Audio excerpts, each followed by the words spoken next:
Hey, Nellie, do you even realize what you've done? How could you neglect your duties as a wife and burden Sal like this? You're the worst wife ever. I'll teach you a lesson. Mother-in-law, there's a reason I left. I don't care. We've decided to move to a brand new beautiful apartment. If you want to live with us, I'll tell you where it is. Mother-in-law probably still doesn't know the whole story. I thought this might actually work in my favor. No thanks, I'm good. Huh? My name is Nellie, a 35-year-old office worker. I've been married to Sal for 5 years. He's currently 40, so there's a 5-year age gap between us. I've always been attracted to older men, and I fell for Sal because he's so calm and kind. Our relationship progressed smoothly, and we got married. Our married life was pretty good. But a few months ago, I could see the end of our peaceful life. I've been laid off. What? Sal was suddenly laid off. The company was struggling due to an economic downturn. I never thought Sal would be laid off, especially since he worked for a major corporation. I assumed we'd continue to live comfortably on his good salary. But nothing in life is guaranteed. We were suddenly in a tight spot. I used to be a homemaker, but I decided to start working again. I reached out to the company I left when we got married, thinking they might not rehire me, but luckily they did. Apparently, someone had just quit after giving birth. This job saved us from a total crisis. If Sal could find another job, we'd be okay. But it's tough for middle-aged men to find work. So he could only get a part-time job, earning around $700 a month. My salary isn't that high either, since I'm returning to work after 5 years. It's just enough for the two of us to get by. Hey, our rent is high. Should we move somewhere cheaper? I think it'd be better to save some money. To make our lives easier, we needed to cut our fixed costs. We used to live in a nice apartment because of Sal's high salary. But we should face reality and move to an apartment that's hundreds of dollars cheaper. However, Sal quickly shot down my suggestion. No, we're not moving. Why not? If we move to a smaller, cheaper apartment, my mom will ask why.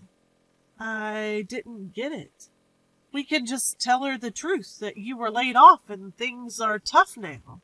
When I said that, Sal's face turned red, and he raised his voice. Stop it! Never tell my mom I was laid off. We can pay the rent with your salary and my earnings. We're fine as we are. I was shocked and frustrated. Is his pride and reputation more important than our well-being? Even if we can barely pay the rent, we're struggling and can't save any money. That's why I suggested moving. But once Sal's mind is made up, there's no changing it. So I had no choice but to give up. Our tough days continued, and then Sal said something unbelievable to me. Hey, is this all we're having for dinner today? We used to have more dishes back in the day. Are you slacking off now that you're working? You should balance things better. I was so frustrated by my husband's words that I snapped back. Times are tough, you know. I'm doing my best with both housework and my job. We have to cut back on food expenses because someone insists on living in this place due to their pride. Or maybe you could earn more. That'd be nice. When I made that provocative remark, my husband lost it. What the hell? Don't throw that in my face. Just watch. I'll get a job at a better company and earn more than you. That's my husband getting angry like that. He can be so tedious, but if this lights a fire under him, maybe it's for the best. However, the reality was that he couldn't find a full-time job and had to settle for part-time gigs. He wasn't studying or getting any certifications. He was just working part-time. Every time he went for an interview, he felt disrespected, especially by younger interviewers. Eventually, he gave up job hunting altogether. It was disappointing, especially after he had so passionately declared he'd earn more than me. But my problems weren't just with my husband. It was my mother-in-law. Mother-in-law is the person who does not hesitate to call me even though I am at work. She had already called over 10 times just this morning. When I called her back during my lunch break, she started yelling right away. "Pick up the phone immediately when I call." "Mother-in-law, I've told you I'm at work, right? I don't care about your little job. My calls come first." Ever since my father-in-law passed away a year ago, she's been calling me incessantly. Most of her calls were about checking if I was supporting her son properly. And now that she's heard I've started working, she's been calling even more frequently during my work hours. "So, have you talked to Sal about it? I haven't heard back from him." "I'm sorry, but moving in together is difficult right now." "I don't care about your opinion. There's no way Sal would oppose it." "Well, he's also finding it a bit challenging. Plus, we're financially tight right now." "That's impossible. Sal works at a big company. He must be earning well." I always find myself at a loss for words when she says this. My husband asked me not to tell her about his layoff, so I can't tell her the truth. She probably thinks I'm lying about our financial struggles. Her calls are relentless, not just during work hours, but also when I'm at home. Look, a wife should prioritize supporting her husband. And valuing your husband means valuing his mother. You haven't visited us in a while. You should come over. But I'm exhausted from my full-time job, and my husband's part-time job even takes up some of his weekends. So we hardly have any days off together. So our days don't match. Sorry, both my husband and I are so busy that it's hard to coordinate our schedules. I don't care about your convenience. Besides, Sal is off on the weekends, right? One of you can come over." Mother-in-law seemed quite frustrated and kept pushing. I was about to reach my limit and decided to tell her the truth about my husband. "Well, my husband is working on weekends, too." "What? What do you mean?" Actually, just as I was about to spill the beans, my husband, who had been lounging on the sofa watching TV, rushed over and grabbed my phone. "Mom! Sorry I haven't been able to visit lately. I'm working on a big project right now and even working on weekends. I promise I'll come to see you once things settle down." With that, he hung up and handed my phone back. "Why did you do that without asking me? Why were you about to tell my mom everything?" "We should just be honest. She'll keep misunderstanding and nagging me forever." "I don't want her to know. Just drop your silly pride for once." "Shut up. You've been living off me, and now you're talking back." He stormed off to his room. Life was already stressful, and on top of that, I had to deal with mother-in-law's snide remarks and my husband's selfishness. He always said his part-time day job was tough and never did any housework. He wasn't working full-time, just working on the weekends and maybe once or twice during the week. I wish he'd either find another job or at least help with the chores. Or I want you to remember housework and take the initiative. He's not pulling his weight, and I'm the one earning more, yet he complains about everything. I decided to leave home for a while. I went back to my parents' house for about a week to make him realize the difficulty of household chores. I had told my parents everything about our situation. They kept saying, "You should get a divorce." But I didn't want to give up so easily. We had been married for 5 years, and it was a love marriage.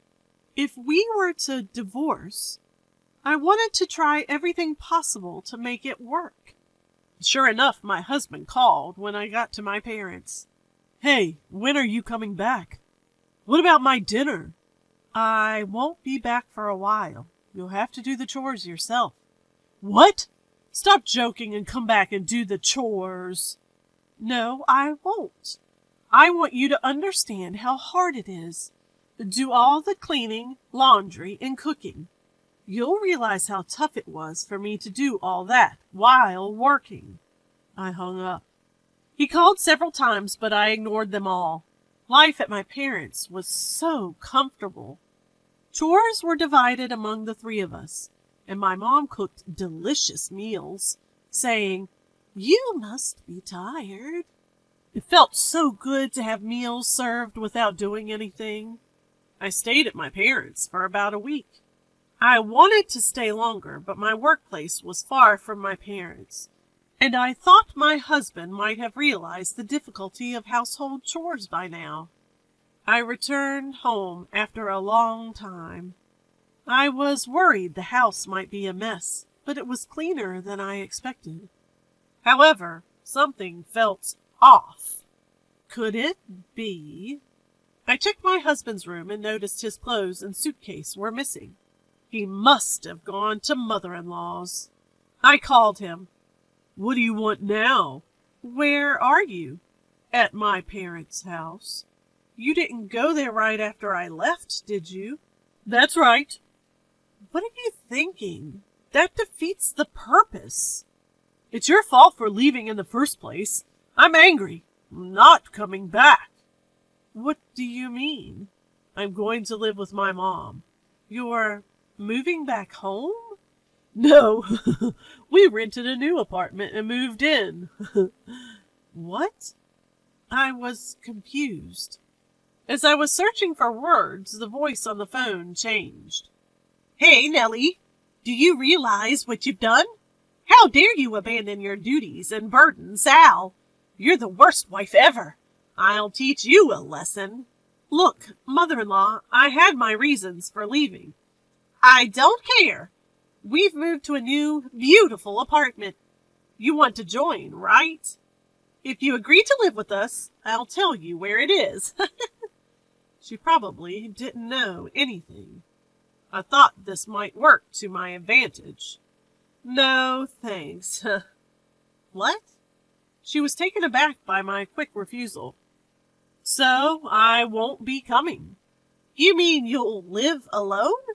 You've been relying on Sal. You can't survive on your own." "Don't worry. I earn enough to live by myself. If we're not living together, there's no need for us to be married. So I'll divorce him." "What?" Both mother-in-law and my husband sounded shocked. "Wait, Nellie, we don't need a divorce." "I can't continue this marriage. I want to get away from a useless husband like you." When I belittled him, mother-in-law was furious. "How dare you speak to Sal like that? We don't need a wife like you. Sal, divorce her now." "Well, I'll prepare the divorce papers. You'll regret this. It's too late to apologize now." "I'd say the same to you." She hung up. I'm sure mother-in-law and my husband will come here with the divorce papers. Things are moving in my favor. I've given up on him since he went back to mother-in-law without any remorse. He won't change. There's no need to be together. I started packing my things, expecting them to arrive soon. A few hours later, mother-in-law showed up alone. "Where's Sal?" "He doesn't need to see you. Here, he's already filled out his part. Fill out yours quickly." Mother-in-law thrust the divorce papers at me. I couldn't help but notice that my husband's handwriting seemed shaky. He's such a kind soul. How could he hesitate to divorce a terrible wife like you? "I'll never forgive you for causing him trouble. Enjoy your miserable life and regret this." She yelled at me as I filled out my part. My husband never had the guts to tell mother-in-law the truth because of his pride. What a pathetic man. "What happened to your family home?" "We sold it, so you can't just move in." "I wouldn't want to anyway." "How much did you sell it for? It was pretty old." "That's none of your business. But I'll tell you anyway. We sold it for about $50K. Not a huge amount, but it helps. Sal will cover the rent for our new apartment. Really? I'm surprised he passed the credit check. What are you talking about? Sal earns a good salary. Of course he passed. Did you put that $50K into Sal's account? Why? Oh, you figured it out. But who cares? Stop prying. It's clear you're still hung up on him. But it's too late. It's fine. I'll file the divorce papers. She stormed off, huffing and puffing. I was thrilled to finally be free from them. I packed the rest of my things, moved them to my parents' house, and then found an apartment for myself. I cleverly provoked mother-in-law so I didn't have to split any assets. You think I'd give you any of Sal's precious assets? Remembering my husband's pale face during the asset division discussion still makes me laugh. 2 years later, I got a call from an unknown number one morning. I wonder who it is in the morning hours before going to work. Thinking it might be work-related, I answered. It was mother-in-law. Ah, Nellie, please help. Mother-in-law, I don't think you should be calling me. We're strangers now. Don't say that. I'm in trouble. Let me guess. You can't pay the apartment rent and you've run out of savings. How did you... You never knew about his restructuring, did you? You knew? Yes. I tried to tell you many times, but Sal always stopped me. I'm so sorry, Nellie. Can you come back? No. He never tried to change, no matter how much I told him. And you always bullied me. I don't want to be with people like that ever again. Please, I'm at my wit's end. We don't even have food. According to mother-in-law, my husband kept up appearances, never revealing his restructuring. He paid the rent from the $50K mother-in-law got from selling the house. He also splurged occasionally, fearing mother-in-law would get suspicious if he didn't. Living like that, the $50K disappeared in no time, and it seems they're now broke. You brought this on yourselves. Why not let go of your pride, move to a cheaper apartment, and live modestly? I didn't expect this. I thought my talented son would support me, and I'd have a comfortable retirement. Mother-in-law sobbed. I quietly hung up and blocked her number. Just to be safe, I also filed a restraining order and made sure I could report any issues immediately. Honestly, both mother and son only think about relying on others.